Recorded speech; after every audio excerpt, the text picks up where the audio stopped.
l'utilisation massive d'Internet pour communiquer, stocker des données, la multiplication des objets connectés entraîne une augmentation du risque que des personnes malveillantes puissent exploiter des failles humaines ou techniques pour pénétrer dans les systèmes d'information des entreprises, des universités, des particuliers pour les dérober, les vendre ou les détruire. La cybersécurité, c'est pouvoir sécuriser les données informatisées. C'est pas uniquement, il faut tenir compte uniquement de l'aspect technique, mais surtout il faut prendre compte de l'aspect organisationnel, l'aspect humain et surtout l'aspect juridique. Dans la vie réelle, on a accès à beaucoup d'appareils informatiques. Le portable, tablette, l'ordinateur. Ça suppose la nécessité donc de protéger toutes les données, que ce soit des données à caractère personnel ou voire même des données à caractère professionnel. Face à cette menace, l'Agence universitaire de la francophonie en océan Indien a souhaité soutenir les établissements régionaux intéressés à renforcer les filières informatiques dans ce domaine. Toutes les différentes institutions partenaires à ce projet abordent certains aspects de la cybersécurité dans leur formation.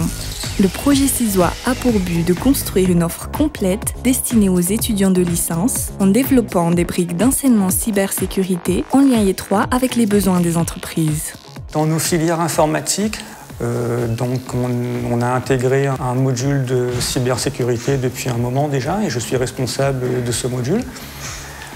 Dans les enseignements de licence, on essaie dès que possible de sensibiliser les étudiants à divers problèmes de cybersécurité.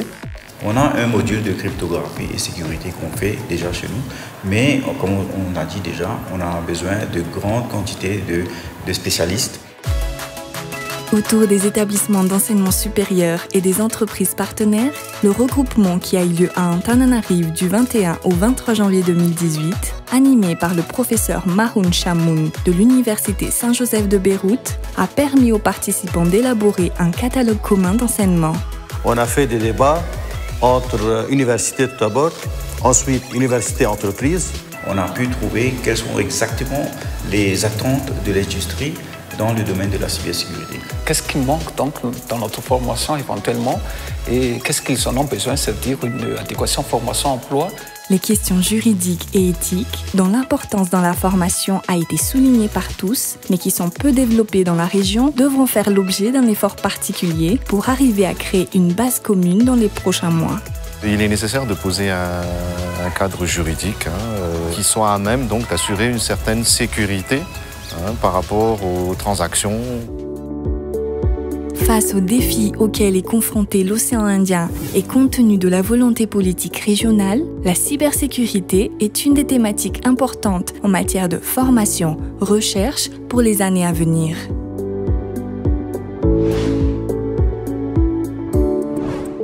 L'étape suivante consiste à avoir un nombre beaucoup plus grand d'universités et qui vont intégrer la sécurité dans leur cursus. Le but, c'est de créer des masters spécialisés au niveau de toute la région, donc dans le domaine de la cybersécurité. Il faut renforcer la recherche dans ce domaine dans toute la région.